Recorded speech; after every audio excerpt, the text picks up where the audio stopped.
deliver because I don't think I'll stay within the time. So today I'll focus on something else. Something that I believe our dear Pandit Jag B would have totally agreed with.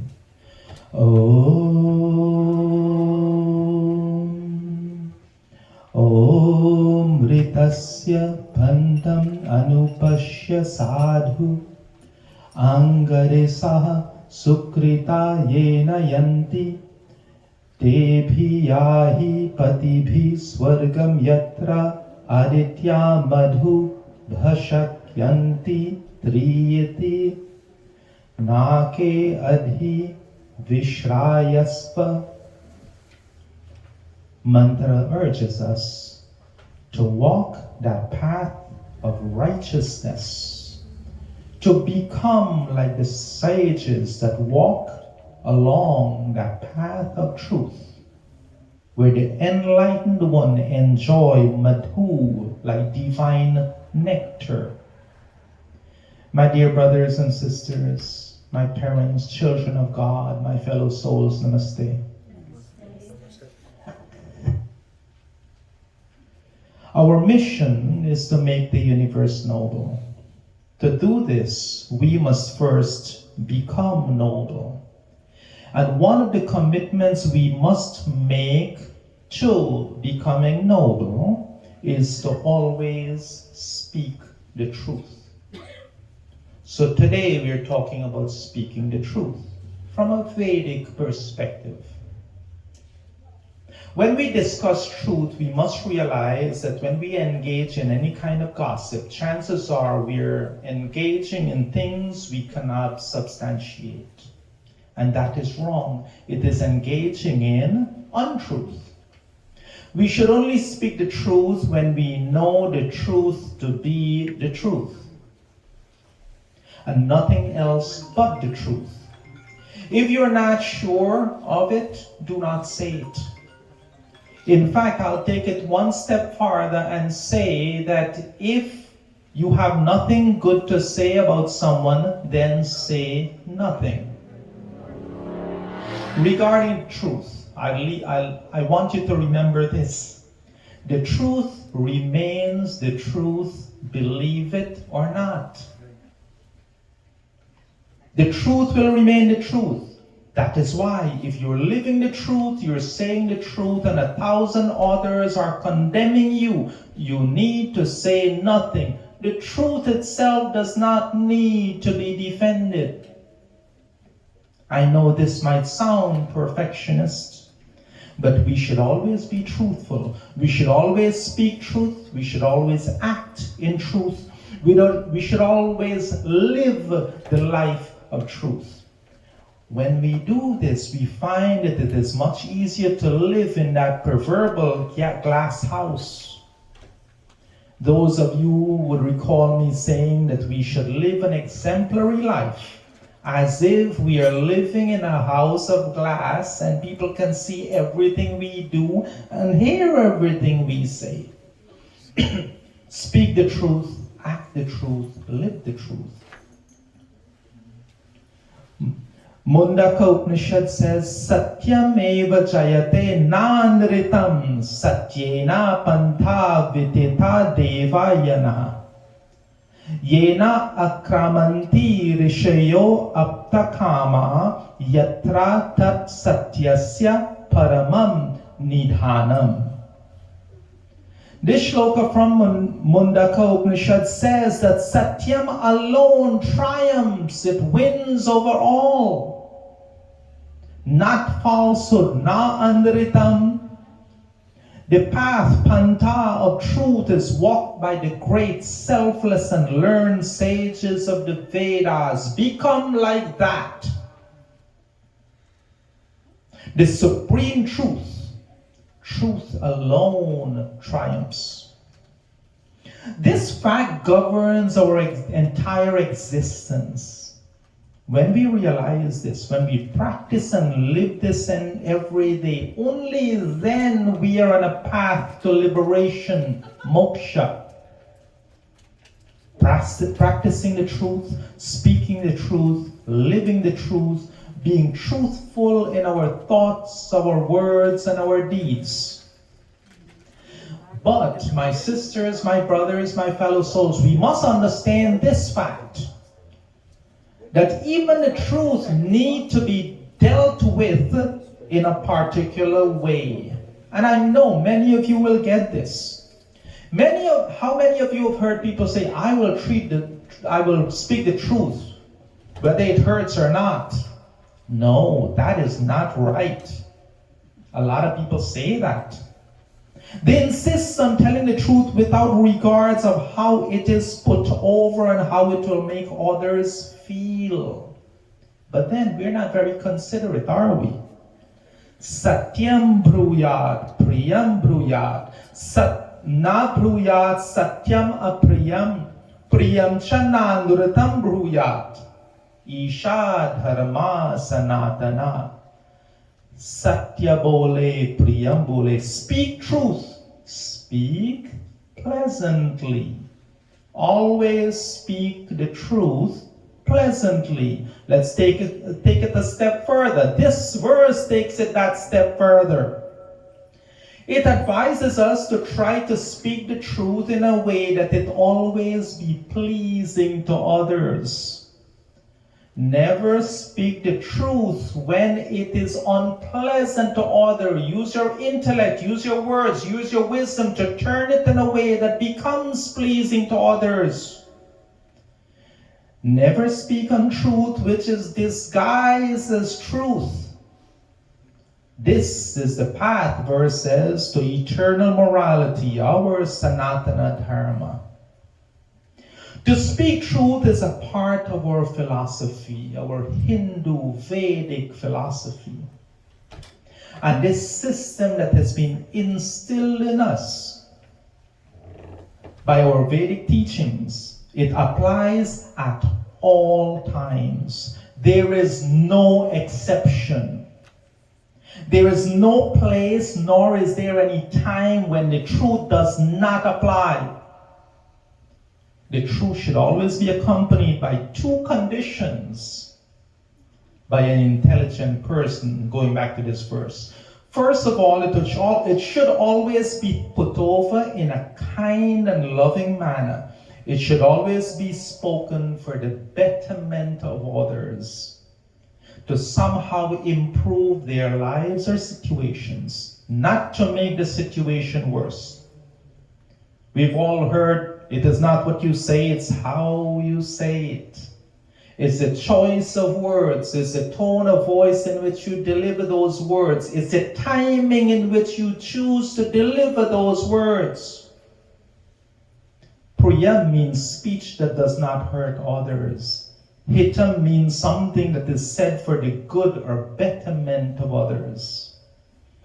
So one should always be careful of speaking truth, but speak it in a way that is not hurtful to others. Do not speak the truth in a way that becomes a weapon that inflicts pain and hurt upon others. The purpose of our speech and the speaking of truth should be good. The words, like I said, the tone of voice, the timing, everything should be considered by the intelligent person in delivering the truth. That is true Vedic thinking. That is putting Vedic thinking into practice. We will never all be in agreement. We see nowadays people, they have a difference of opinion and they hate each other. That's not how it should be. If you choose your words to deliver wisely, and you choose to deliver it with a smile, honest in heart, calming, you will always be able to deliver your truth in a way that is helpful to others. And when we are in disagreement with others, let's show that we disagree with the opinion, not the person. We don't make it personal. This one verse from the song, Bhaiji, time me, right? Make sure I don't go over. पिताजी तुम पतित उद्धारनहार, पिताजी तुम पतित उद्धारनहार, पिताजी तुम पतित उद्धारनहार, पिताजी तुम पतित उद्धारनहार।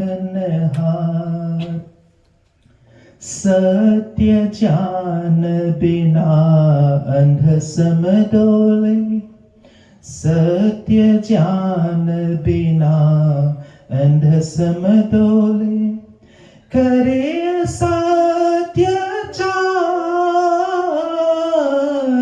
करे सत्याचार,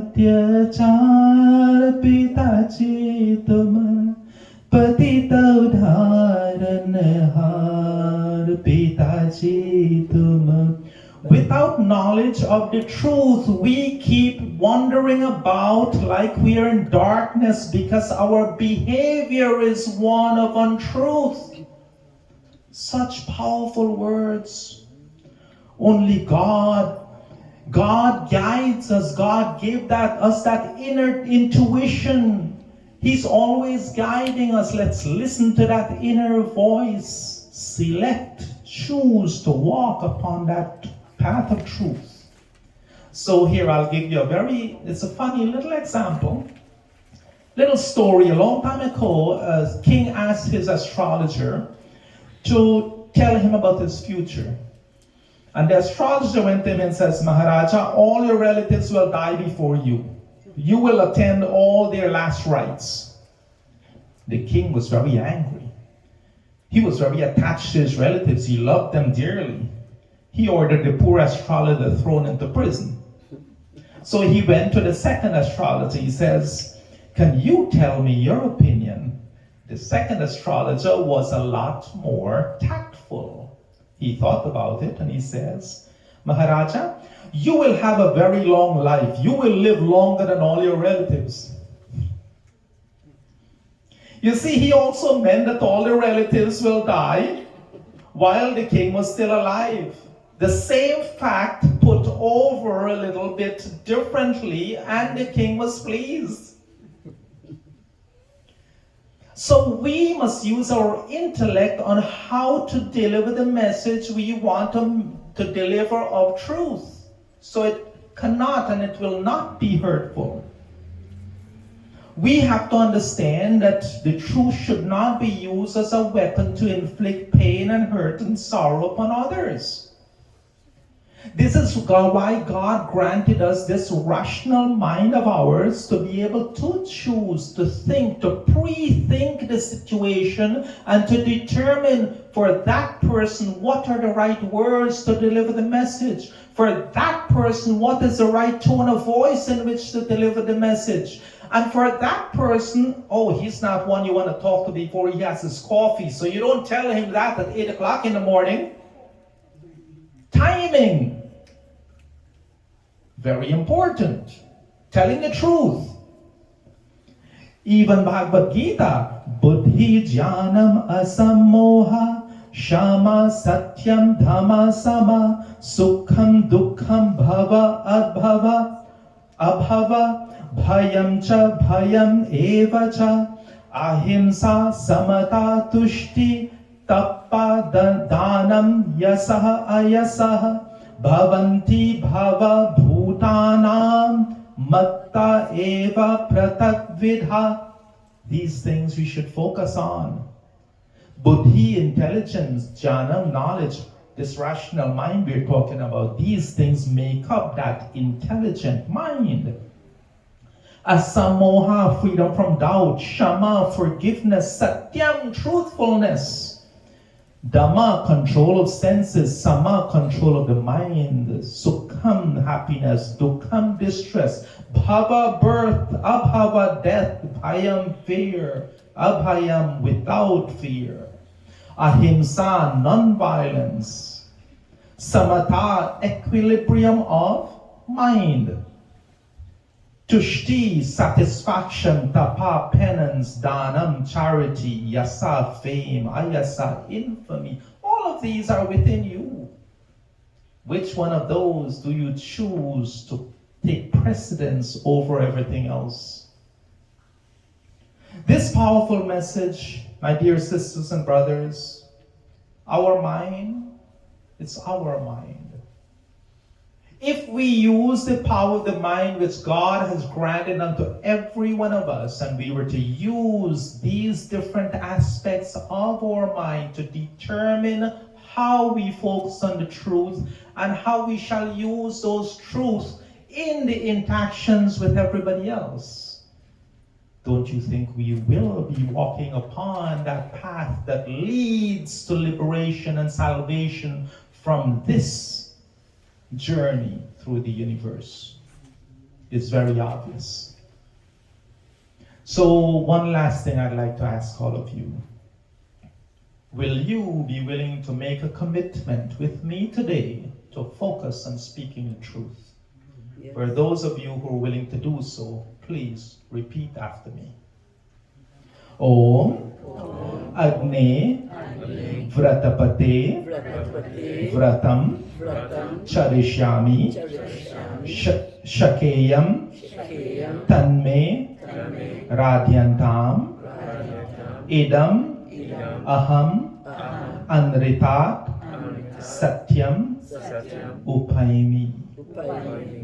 What you have done is you've asked God, O Lord of vows, today I resolve, I promise to take this pledge of truth.